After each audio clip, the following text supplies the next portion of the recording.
Le réveil en douce. Dis donc, Liv Brunet, est-ce que t'es pas en train de nous balader là depuis le début de ce podcast, Le réveil en douce? Tu ne cesses de dire que la seule question qui compte, c'est qui je suis. Qui suis-je? Mais tu ne dis pas qui tu es, tu ne dis pas qui je suis, moi, qui te regarde et qui t'écoute. Eh ben c'est vrai, parce que je travaille plutôt comme Michel-Ange, vous savez, le sculpteur. Je travaille par soustraction, c'est-à-dire que je vais commencer par te dire qui tu n'es pas. Je vais commencer par dire qui je ne suis pas, avant de définir qui je suis. Donc je vais procéder par soustraction, et c'est ce que j'ai commencé à faire quand j'ai fait la métaphore de la photo et de ses métadonnées. J'ai dit je ne suis pas la photo et ses métadonnées, je suis le paysage. Et ça ne suffit pas de voir la photo du paysage et de lire les métadonnées de la photo pour décrire réellement le paysage et dire ce que le paysage est. Et j'ai dit que parmi les métadonnées de la photo, il y avait quelque chose que je n'étais pas non plus, c'était les traumas qui font partie des métadonnées de la photo. C'est-à-dire les traumas, ce sont les histoires qui me sont arrivées. Ce ne sont pas exactement les histoires qui me sont arrivées, ce sont les circonstances que j'ai pu vivre à un moment ou à un autre, et autour desquelles une histoire s'est créée. Parce que les circonstances, c'est neutre. Vous vous souvenez, j'ai parlé de cette nuit que j'ai passée à avoir peur parce qu'il y avait des bruits dans la maison. Ça, ce sont des circonstances. Ce sont seulement des circonstances et elles sont neutres. Ce que j'en fais, l'histoire que je me raconte, c'est ça qui va pouvoir créer éventuellement un trauma. J'ai aussi raconté l'histoire de ma tante. J'ai raconté l'histoire du petit bateau en plastique dans lequel elle m'avait mis et puis elle avait oublié de mettre ma bouée, alors elle est allée chercher la bouée.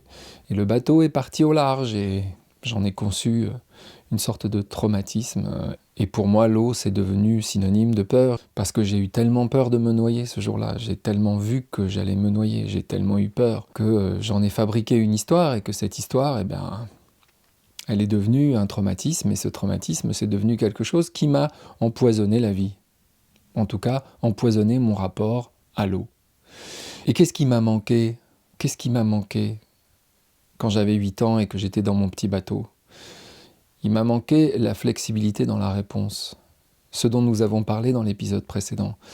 Et j'ai envie de revenir sur cette question de la flexibilité de la réponse, et je vais même vous lire un court extrait du livre de Gabor Maté que j'ai cité la semaine dernière et qui s'appelle « The Myth of Normal », le mythe de la normalité, que je vous recommande chaudement, mais qui pour l'instant n'existe pas en traduction française. Et dans ce livre, voilà ce qu'écrit Gabor Maté à propos de la flexibilité de la réponse.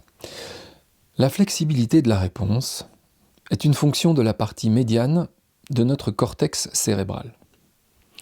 Aucun enfant ne naît avec une telle capacité.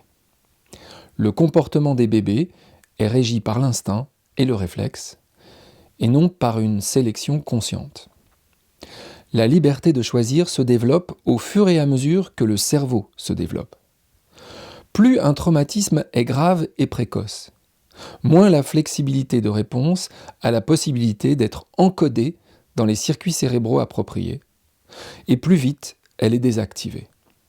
On se retrouve coincé dans des réactions automatiques et prévisibles, en particulier face à des stimuli stressants. Sur le plan émotionnel et cognitif, notre amplitude de mouvement devient presque sclérosée. Et plus le traumatisme a été important, plus les contraintes sont strictes. Ainsi, le passé détourne et coopte le présent, encore et encore. Qu'est-ce que nous raconte Gabor Maté dans cet extrait? Il nous dit que même la flexibilité dans la réponse, c'est quelque chose qui est conditionné. Si vous subissez dans l'enfance, dans la petite enfance, et même dans les premiers jours, dans les premières heures, voire même in utero, des traumatismes qui sont liés aux circonstances dans lesquelles votre mère vit ou qu'elle subit. Exemple, moi, je suis né par césarienne parce que ma mère était en détresse, son col ne s'ouvrait pas, et moi j'étais en train d'étouffer dans son ventre. Ça, c'est un traumatisme.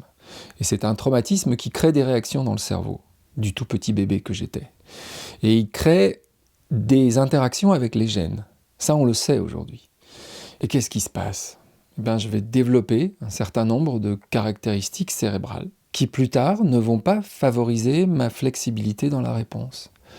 Parce que j'ai subi le trauma du manque de contact avec ma mère au moment de ma naissance, et que mon cerveau, à ce moment-là, il était entièrement consacré à ma survie, et du coup, mon cerveau, il aura comme atrophié certains circuits qui, plus tard, ne favoriseront pas la flexibilité dans la réponse, et me rendront très sensible à un certain nombre de stimuli très stressants. Et peut-être c'est ça qui va contribuer à faire de moi le garçon timide que j'ai été pendant toutes ces années, et jusqu'à très récemment, jusqu'à ce que je me réveille à la réalité de qui je suis. Donc je peux dire que j'ai été sujet à un trauma. Note que je n'utilise pas le mot victime. Je dis que j'ai été sujet à un trauma, pas victime d'un trauma. Parce que victime, c'est très chargé. Et on reviendra sur le concept de la victime. J'ai donc subi un trauma, comme tout le monde. Le trauma, c'est universel. Tout le monde, à un degré ou à un autre, subit des traumas dans le cours de son existence. Évidemment, il y a ce qu'on pourrait appeler des gradations dans les traumas, et il y a des traumas qui sont plus faciles à surmonter que d'autres. Bien sûr, si j'étais né dans un milieu de toxicomanie avec ma mère qui non seulement ne peut pas s'occuper de moi parce qu'elle est plus occupée à chercher sa dose d'héroïne, mais qu'en plus je la vois, quand je suis enfant, se faire tabasser, évidemment, ce trauma-là sera encore plus difficile à surmonter. Donc il existe une sorte de gradation dans les traumas. Mais fondamentalement, ce qui se passe pour tous les traumatisés, que ce soit les légers traumatisés ou les gravement traumatisés, c'est simplement la manière dont le cerveau fonctionne et la manière dont il se construit en interaction avec les stimuli extérieurs. Ce n'est que ça. Et ça, c'est du conditionnement. C'est 100% de conditionnement. Tous nos cerveaux, le tien comme le mien, sont conditionnés à 100%. Et le conditionnement, il ne commence pas au moment où tu sors du ventre de ta mère. Il commence avant. Il commence in utero. Et puis il commence même encore avant. La première cellule qui résulte du contact entre le spermatozoïde et l'ovocyte, la première cellule, elle est déjà conditionnée. Elle est conditionnée par le spermatozoïde et par l'ovocyte. Elle est conditionnée par la manière dont tes parents ont été conditionnés. Et eux-mêmes ont été conditionnés par leurs parents. Et ainsi de suite jusqu'à l'émergence d'Homo sapiens, et ainsi de suite chez les bonobos. Et tu peux remonter comme ça jusqu'aux premières traces de vie sur la Terre, et tu peux remonter jusqu'au Big Bang. C'est très facile de voir de cette façon que toi et moi, nous sommes conditionnés par le Big Bang. Et on n'est pas conditionné à un certain pourcentage, on est à 100% conditionné par le Big Bang. Et dans ce conditionnement, je suis où moi ? Il est où le je ? Comment se fait-il que conditionné comme je le suis depuis le Big Bang, je puisse pour autant dire je ? Si on est conditionné comme ça par les circonstances extérieures, par l'ADN de nos parents, de nos grands-parents, etc., jusqu'au Big Bang, il est où notre libre arbitre ? Notre sacro-saint libre arbitre ? Notre sens de l'individualité, notre subjectivité, elle est où ? Si on est à ce point conditionné depuis le tout début de l'univers. C'est ça la question. C'est ça la plus belle et la plus grande et la plus passionnante de toutes les questions.